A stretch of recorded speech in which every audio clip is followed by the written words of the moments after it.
주는 그리스도시요 살아계시는 하나님의 아들이시니이다. 주는 그리스도시요 살아계신 하나님의 아들이시니이다. 우리 다 함께 해볼까요? 예, 제가 먼저 해보도록 하겠습니다. 주는 그리스도시요 하나님의 아들. 살아계신 하나님의 아들이시니이다. 살아계신 하나님의 아들이십니다. 예, 주는 그리스도시요 살아계신 하나님의 아들이시니이다. 주는 그리스도시요 살아계신 하나님의 아들이십니다. 오늘 우리가 함께 읽은 본문이 16장 16절, 우리가 함께 읽은 그 본문 뒤에 베드로가 하는 고백인데요. 주는 그리스도시요 살아계신 하나님의 아들이시니이다. 이 고백은 우리의 신앙과 함께 우리의 생활의 기초가 되는 말씀이죠. 뿐만 아니라 이 고백으로 인하여서 이 땅 가운데에 교회가 세워지는 아주 귀중한 고백임을 우리는 이후의 말씀을 통해서도 알 수가 있습니다. 여러분도 이처럼 고백을 하시는지요? 이와 같은 고백을 할 수 있는 은혜의 역사가 우리 가운데에 가득하게 되기를 우리 주님의 이름으로 축복합니다. 오늘 본문의 말씀은 베드로 그리고 제자들이 이와 같은 고백을 하기 있기 이전의 대화들입니다. 이렇게 고백을 하기까지 베드로와 제자들이 무언가를 알게 되고 깨닫게 된 내용들이 다루어지고 있는 그런 본문인데요. 그것이 무엇인지 오늘 말씀을 통해서 함께 살펴보도록 하겠습니다. 이 먼저 사두개인과 바리새인들이 예수님을 찾아와서 하늘로부터 오는 표적을 보여주십시오. 이렇게 요구하고 있는 것을 우리는 볼 수가 있습니다. 하늘로부터 오는 표적. 그런데 이것을 지금 바리새인과 사두개인이 와서 물어봤다라고 하는 겁니다. 같이 와서. 사실 이 바리새인과 사두개인의 관계는 어떤 관계냐? 이 둘의 관계는 앙숙입니다. 유대 사회에서 그 유대 사회를 움직이는 가장 큰 기관이 어디였느냐? 지금으로 보자면 국회도 있고 대통령실도 있고 법원도 있지만은 이 당시에는 이 모든 것들이 다 합쳐진 것이 사내들인 공회원이라는 곳인데, 그 사내들인 공회원 가운데에 가장 큰 세력으로 자리 잡고 있던 두 기둥이 바로 이 바리새인과 사두개인이었다라고 하는 것이죠. 바리새인들은 어떤 사람들이냐? 아마 여러분 참으로 많이 들어보셨을 것입니다. 전통을 아주 중요시하는 사람들이고, 그리고 전통으로 내려오는 그 율법을 잘 지키기 위해서, 지난 시간 말씀드렸죠? 율법을 다 지키기 위해서 또 다른 법률들을 자기들이 만드는 겁니다. 토라며 여러 경전들을 만들어서 이를 준수하던 이들이죠. 그래서 이런 행위들을 통해서 자기 스스로 우리는 하나님께 옳다고 인정함을 받았다. 우리는 하나님께 의롭다 여김을 받았다라고 주장하던 그런 사람들이었습니다. 반면 사두개인들은 어떤 사람들이냐라고 하면은 그들은 제사장 가문 출신의 사람들입니다. 그런데 이렇게 사람들이 모이고 직위가 있고, 그리고 이들이 중간에 재산이 좀 늘어났던 것 같아요. 그렇게 되다 보니까 이 사람들이 무엇을 가지게 됐느냐? 기득권을 가지게 된 거죠. 기득권을 행사하면서 자신의 그 기득권을 유지하려고 했던 현실주의자들이 바로 이 사두개인들이었다라고 하는 것입니다. 이 사두개인들은 자신의 현실을 유복하게 사는 것, 이것이 목표였고, 또 이 유복함을 유지하는 게 목표였기 때문에 이 사람들은 결코 하나님 나라, 천국, 다음 세상 이런 것들을 믿지 않았던 그런 사람입니다. 둘이서 아주 앙숙이었고, 그 사내들인 공회회 가운데 늘 다툼이 있었던, 관계 가운데 있었던 이들인데요. 우리는 이들의 모습을 통하여서 우리의 모습을 볼 수 있어야 할 것 같습니다. 많은 이들을 보면요, 저도 마찬가지입니다. 다른 사람들을 너무 쉽게 판단하는 것들을 볼 수가 있습니다. 지금도 정치권에서는 공정이라는 말을 이야기하지 않습니까? 그리고 한때 이렇게 정의란 무엇인가? 이 책이 이 세상에도 나왔고, 그리고 우리 기독교 서적 가운데도 정의와 관련된 책들이 한때 유행한 적이 있습니다. 하지만 많은 사람들을 보면요, 자기가 하는 그 비판에 자기가 걸려 넘어지고 있는 것들, 우리는 뉴스에서도 신문지상에서도 너무나 많이 보지 않습니까? 그런데 이는 그런 높은 사람들, 대단한 사람들 뿐만 아니라 우리 역시 일상 가운데도 그런 모습을 보인다라고 하는 것이죠. 저 사람이 얼마나 도덕적인 사람일까? 저 사람이 일을 하는 데 있어서, 사람을 대하는 데 있어서 정말 진심으로 대하고 있는 것일까? 그것들을 늘 판단하는 자세로 바라보는 것이 우리의 모습이다라고 하는 것들을 볼 수가 있습니다. 상대방에 대해서 너무나 쉽게, 자신에 대해서라기보다 상대방에 대해서는 이래야 돼, 저래야 돼, 그런 생각이 사람들 안에 그냥 전제되어 있다라고 하는 것들을 느끼게 되는데요. 바리새인처럼 말이죠. 이전에 하영조 목사님이 30년 전인가 35년 전에 경찰을 끌고 다닌 적이 있습니다. 그 당시에 최고 작았던 경차였던 것 같습니다. 그런데요, 여러분 혹시나 주변에 혹여 1억짜리 차를 몰고 다니는 목사님이 계시다라면은 여러분 어떤 생각이 드시겠습니까?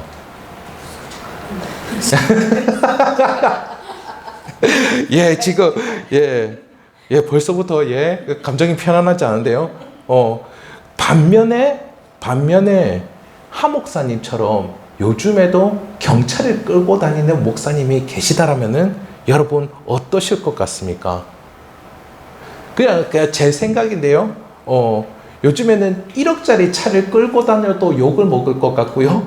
경찰을 끌고 다녀도 욕을 먹을 것 같아요. 워낙 판단하는 것들이 너무 많아가지고요. 그렇다면은 적정 수준은 어느 수준일까요?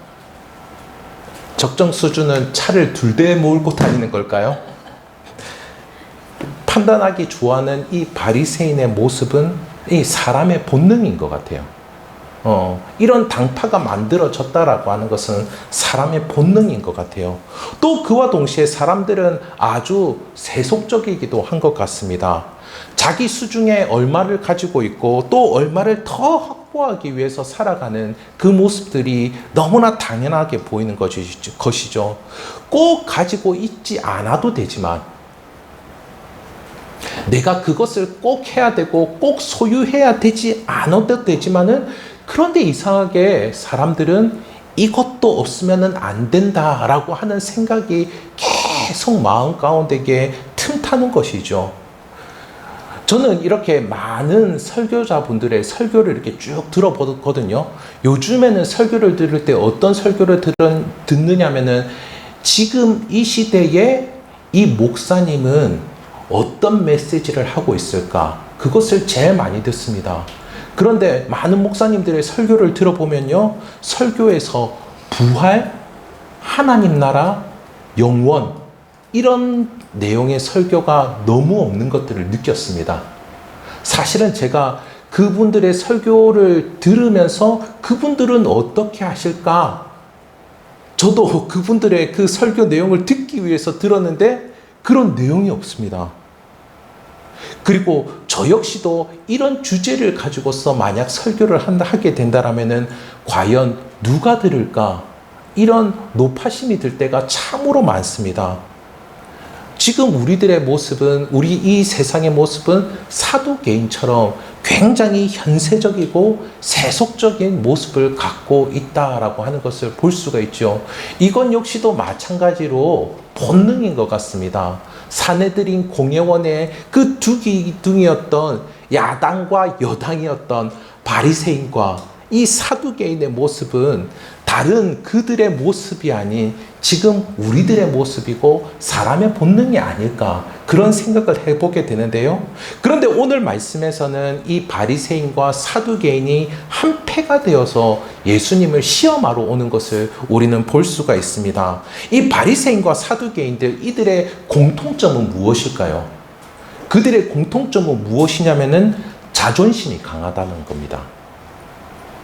자존심이 강하다는 것.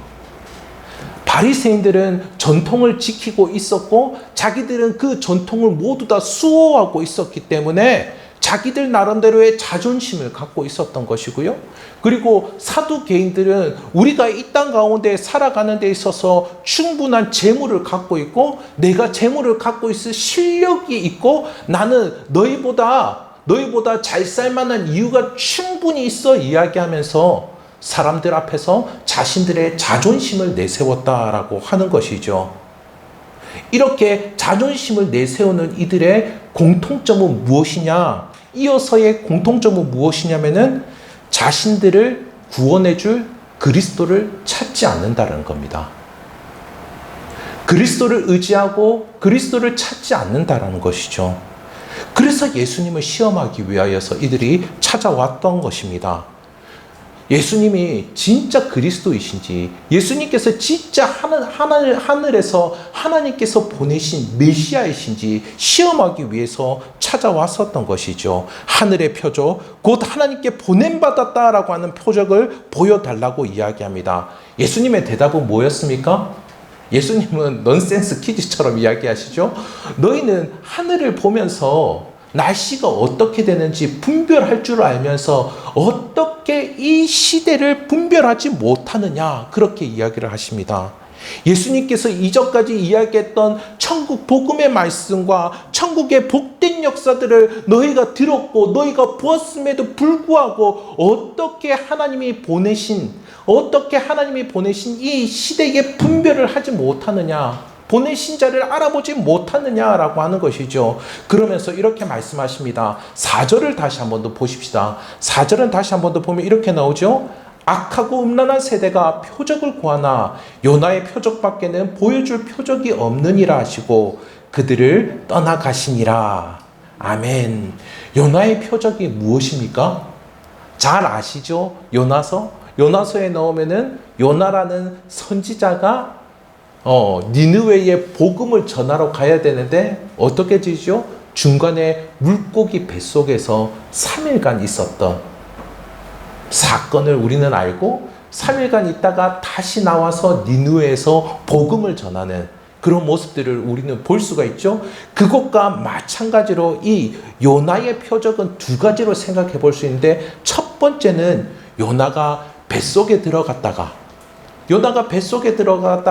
다시 사흘 만에 나온 것과 같이 예수 그리스도께서도 십자가에 죽으셨다가 죽은 가운데에서 3일 만에 부활하심을 이야기하고 있는 것입니다.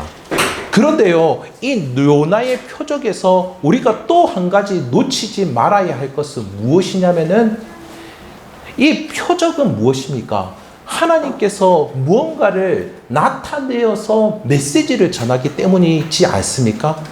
그러니 이것은 무엇이냐면은 하나님께서 요나라는 선지자를 통하여서 사명을 주시고 그 사명을 성취하겠다라는 것이죠.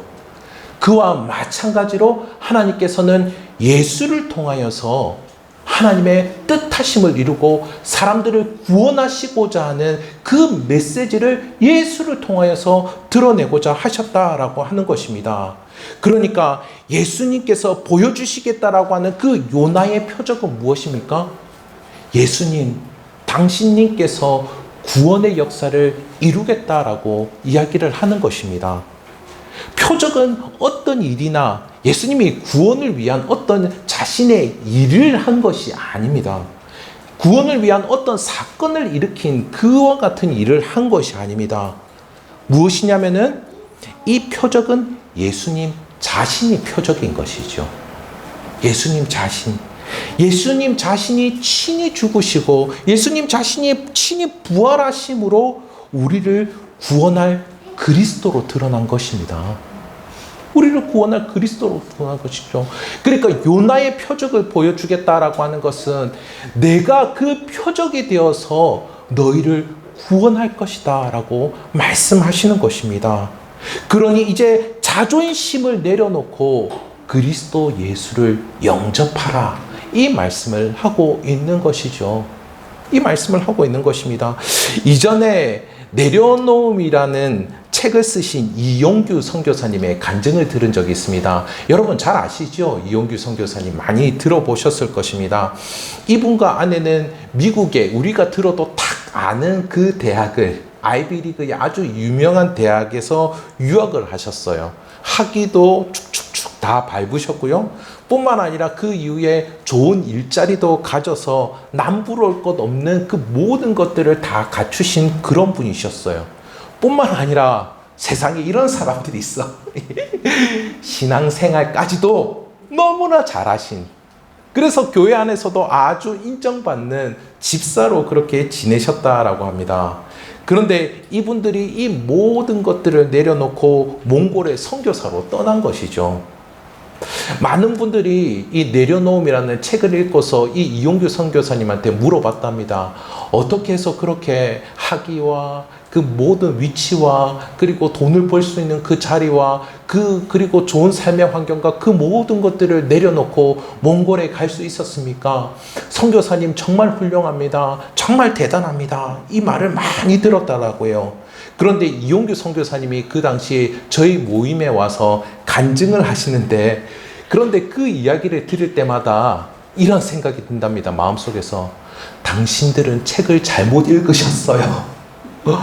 책을 잘못 읽으셨어요. 이런 생각이 들었답니다. 사실 그 내용은 무엇이냐면은 그렇게 모든 것들을 내려놓고 선교사로 가는 것을 대단하게 여기는 것까지도 내려놓았다라고 하는 것입니다. 자기 희생을 자기 자랑처럼 그렇게 되는 그 모든 것들까지도 당신은 내려놓았다라고 그렇게 이야기하시더라고요. 그런데 사람들은 계속 학벌의 지위의 명예의 재물을 내려놓는 것을 말하는 겁니다. 그러면서 이런 말씀을 하시더라고요. 자기 안에 계속해서 내려놓아야 될 게 발견이 된다고요. 계속해서 내려놓아야 될 것이. 다른 말로 표현하자면, 오늘 말씀으로 표현하자면은 계속해서 자기 안에 자존심이 생기는 겁니다. 선교사로서의 권리가 생기고요. 그리고 거기서 선교사로서 뭔가 일을 이루면은 거기서 자존심이 생기고요.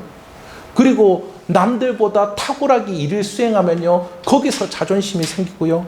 계속 자존심이 생기는 거예요. 자기가 행하고 자기가 가진 것들이 계속 자기 자랑이 되고 계속 자기의가 되는 것입니다. 자기 안에 정말 있어야 될 것, 자기 안에 정말 있어야 될 것은 예수 그리스도이신데, 자기를 넉넉하게 안아주시고 자기를 사랑해 주시고 자기의 모든 수치와 모든 제약까지도 다 짊어지시는 우리 주 예수 그리스도가 그의 심령 안에 있어야 되는데, 그런데 그것이 아니고 자존심이 계속해서 쌓인다라고 하는 것입니다.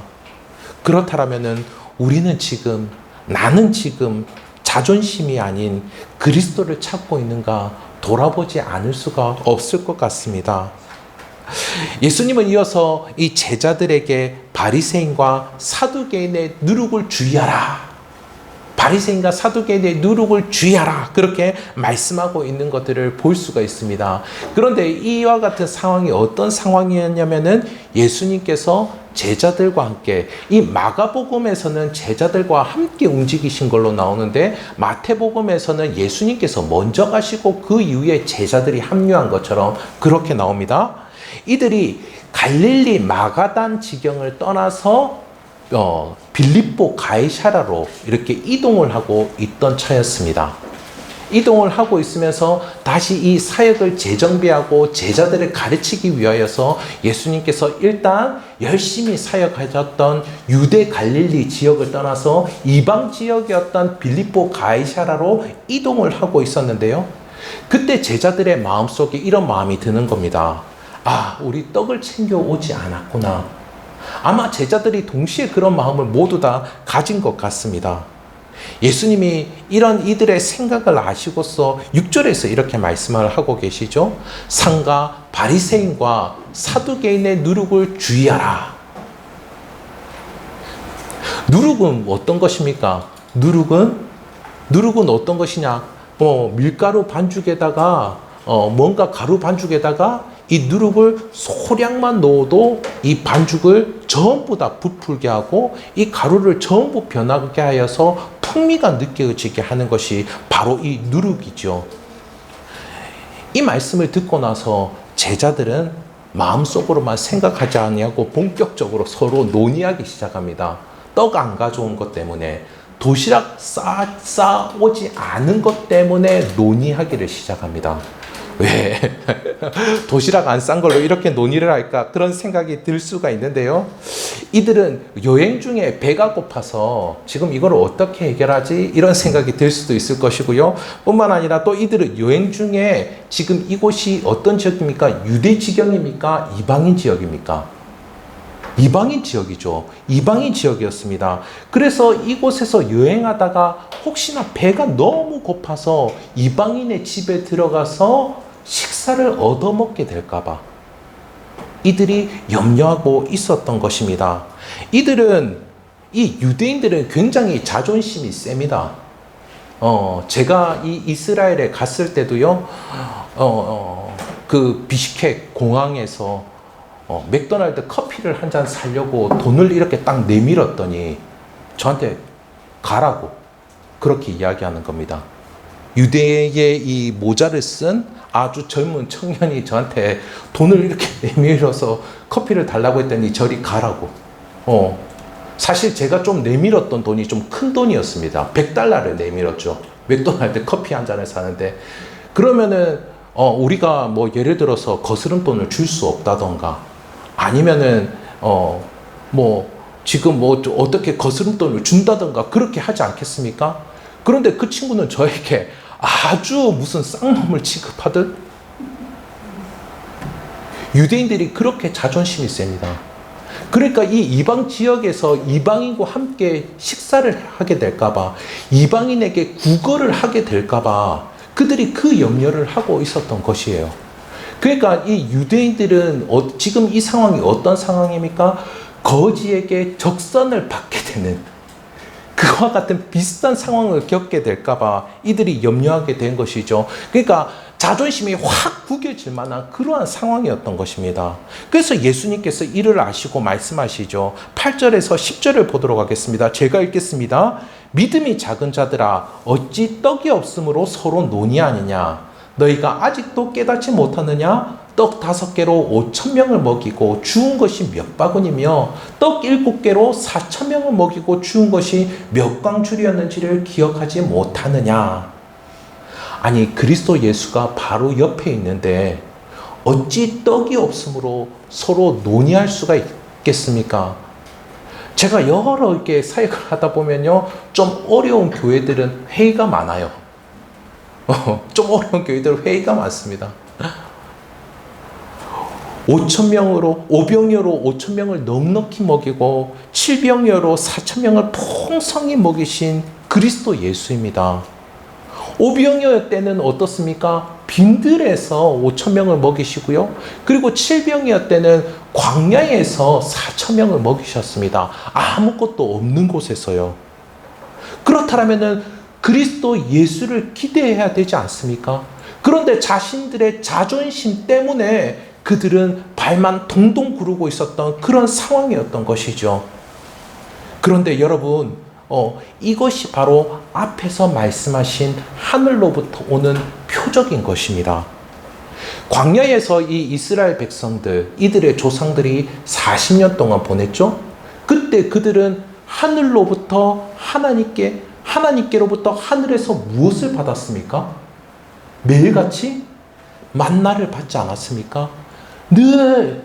매일 하나님의 공급하신 가운데에 지냈다라고 하는 것이죠.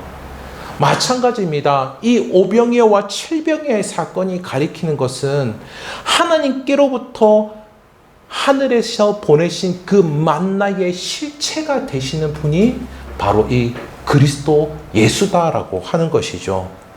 이제 그리스도 예수, 그 예수를 통하여서 은혜를 입을 수 있다라고 하는 것입니다. 그런데 떡을 더 많이 가지려고 그러고 떡이 있어 유대인과 이방인과 상종하지 않으려고 하는 그 자존심을 지키고 있는 그 모습이었다라고 하는 것이죠. 이렇게 그들은 여전히 바리새인과 사두개인의 가르침을 따르고 있었던 것입니다. 은연중에 부지불식간에 그와 같은 모습과 그와 같은 생각과 행동을 하고 있었던 것이죠. 떡을 가지고 자존심을 지키려고 하고 있었던 것입니다. 현대 우리 사회는 자존심을 지키기 위하여서 가져야 할 것이 참으로 많은 그런 사회인 것 같습니다. 사회가 복잡해질수록 더 늘어만 가는 것 같습니다. 이런 것들을 일일이 열거하지 않아도 너무나 다들 느끼실 것입니다. 이 동네 오래 사셨던 우리 권사님도 계시는데요.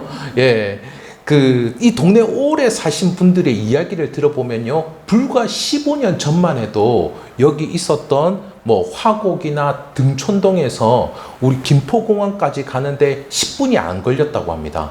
그냥 악세만 밟으면 그냥 붕 하고 화곡이나 등촌에서 김포공항까지 10분 안에 도착했다고 하는데요. 그런데 지금은 어떻습니까? 도로가 더 많이 놓이고 그리고 훨씬 더 많이 개발이 됐는데 이제는 30분도 더 걸릴 때가 있더라고요. 중간중간에 지켜야 할 신호등이 계속 나타납니다. 가다가 서다가 반복되지요. 어떻게 더 개발이 됐는데 이럴 수가 있습니까? 도로가 더 많이 닦였는데요. 어떻게 이럴 수가 있습니까? 그런데 우리 사회도 이렇게 이것과 마찬가지인 것 같아요. 개발이 되고 아주 풍족해졌는데 웬걸요? 지켜야 될 게 너무나 많고요. 가져야 될 것들도 너무 많은 것 같습니다. 제가 간혹 국회의 국정감사 이 영상을 보는데요. 보게 되면요, 우리 사회의 시시비비를 가려야 될 것이 이게 한두 개가 아니구나라고 하는 것들을 너무나 많이 느끼게 됩니다. 왜 이렇게 발전이 되고 많은 것을 가지고 풍족해졌는데 왜 이렇게 된 걸까요? 사두개인과 바리새인의 모습, 그리고 그들의 가르침이 이와 같다라고 하는 것입니다. 은혜 없이 자존심을 지키는 모습이죠. 은혜 없이 자존심을 지키고 있을 때 어떻게 된다고요? 그것 가운데에 자유가 없고 그것 가운데는 삶의 걸림돌들이 계속 자동차 브레이크를 밟는 것처럼 덜컥 우리의 삶에 그렇게 밟히게 되는 것들을 느끼게 됩니다. 그래서 예수님은 바리새인과 사두개인의 가르침이 누룩과 같으니 주의하라 라고 그렇게 말씀하고 계시죠. 11절에서 예수님께서 이렇게 말씀합니다. 어찌 내 말한 것이 떡의 간함이 아닌 것을 깨닫지 못하느냐. 오직 바리새인과 사두개인들의 누룩을 주의하라 하시니, 앞서 말씀드린 것처럼 바리새인과 같이 도덕적으로 보이려고 하면서도 한편으로는 세속적으로 살려고 하는 그 모습이 사람의 본능입니다. 바리새인과 사두개인의 가르침은 누룩처럼 확 퍼져버린다라고 하는 것이죠.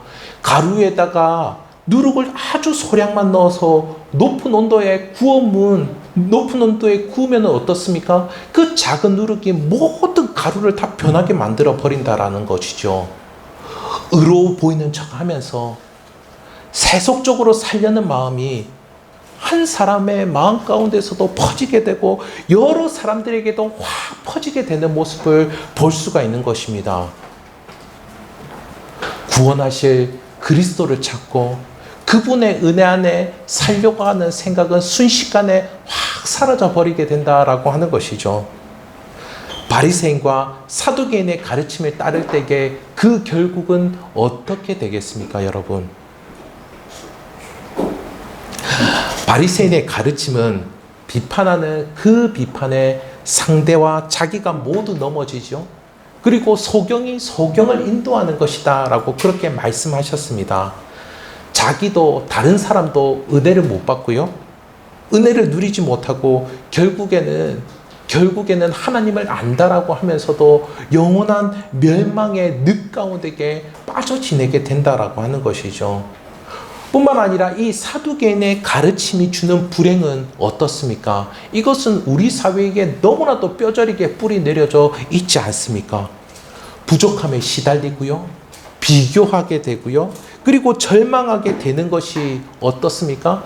이 사두개인처럼 유복하게 사는 것을 삶의 기준이고 그것을 내 삶의 목표로 살아갈 때 이와 같이 된다라고 하는 것, 이와 같이 된다라고 하는 것을 너무나도 뼈저리게 느끼지 않습니까? 여러분, 아주 오래된 이 예화 너무나도 잘 아실 것입니다. 그래도 이 상황에 딱 맞는 예화라서 여러분에게 말씀드리자면요, 여러분, 천국과 지옥의 식사, 그 이야기 너무나도 잘 아시죠? 잘 아시죠? 천국과 지옥의 식사? 예, 모르시는 것 같아서 모르는 척 해주셔서 너무 감사드립니다. 천국과 지옥의 아주 긴 숟가락, 아주 긴 젓가락, 아주 긴 포크, 아주 긴 나이프가 있습니다. 그런데요, 똑같이 그곳에 산의 진미가 이렇게 펼쳐져 있는데 어떻습니까? 지옥에서는 그것들을 자신이 이렇게 먹으려고 이렇게 뜹니다. 이것이 너무 기니까 자기 입에 들어오지가 않는 것이죠. 숟가락이 너무 길고 젓가락이 너무 길어서 이게 자기 입에 들어오지 않는 것입니다. 그런데 웬걸요, 어떤 사람이 가까스로 이것을 먹으려고 하는데 어떻게 합니까? 다른 사람의 숟가락을 탁 쳐버리는 거죠. 먹지 못하게. 자기도 먹지 못하면서 아무도 먹지 못해 굶어 죽어버리는 곳이 지옥입니다. 그런데 천국은 어떻습니까? 숟가락을 들고서 어떻게 할까요? 어떻게 할까요? 떠먹여주죠. 포크로 탁 찍어서 떠먹여주죠. 우아하게 나이프로 싹싹싹 쓸어서 탁 입안에 넣어주는 이것이 천국이죠. 그렇게 우리에게는 바리새인과 사두개인의 누룩이 아닌 그리스도 예수의 가르침이 필요합니다. 제자들은 깨달았습니다. 12절을 우리 다 함께 읽어보도록 하겠습니다.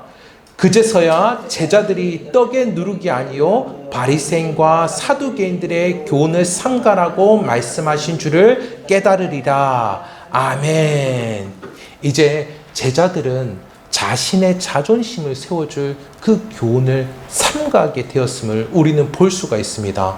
대신 그들을 구원할, 그들이 이 땅 가운데서도 또 영원함 가운데서도 하나님의 나라를 살게 할 그 가르침을 따르게 된 것이죠. 이들은 먹고 배부른 양식이 아니고요, 자신의 영혼을 풍요롭게 하고 살아갈 힘을 주는 신령한 양식을 찾은 것입니다. 자신의 이 영혼의 생명력을 지탱해 줄 영적인 양식을 이들은 찾았던 것이죠.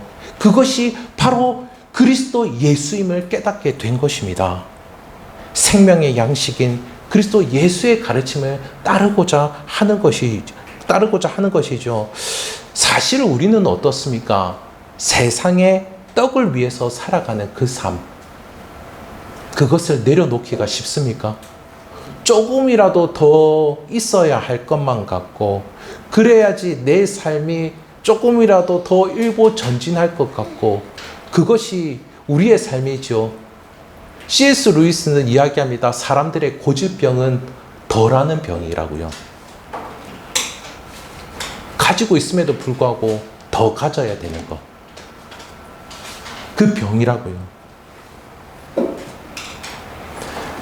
그것이 때로는 부질없고 때로는 나를 비참하게 만들어도 우리는 그 세상의 떡을 내려놓을 수가 없습니다. 쉽게 내려놓지를 못해요. 그러나 그리스도 예수, 우리 주님의 가르침을 붙잡을 때에 우리는 그것을 내려놓을 수 있습니다. 여러분, 우리들의 두 손으로 우리 주님을 붙잡아 보십시오. 그러면 내가 기존에 가지고 있었던, 움켜쥐고 있던 것들은 내려놓을 수밖에 없지 않겠습니까? 우리의 자존심을 내려놓을 수밖에 없지 않겠습니까? 말씀을 맺도록 하겠습니다. 여러분과 예수님은 어떤 관계이십니까? 오늘 이 시간 우리 주님을 주는 그리스도시요 살아계신 하나님의 아들이시니다라고 고백하실 수 있으시기를 간절히 소원합니다. 우리는 은연중에라도 바리새인처럼 나는 괜찮게 살고 있어 라고 하는 자존심을 드러낼 때가 있습니다. 그리고 뿐만 아니라 부지불식간에라도 사도개인처럼 나는 가진 것이 있어 라며 자존심을 내세운다면 여러분 오늘 이 시간 그것들을 내려놓을 수 있기를 간절히 소원합니다. 예, 그리할 때에 하나님 나라의 의와 평강과 기쁨을 경험하시게 되실 줄 믿습니다. 그것 가운데 지내시는 성도님들 되시기를 우리 주님의 이름으로 축복합니다.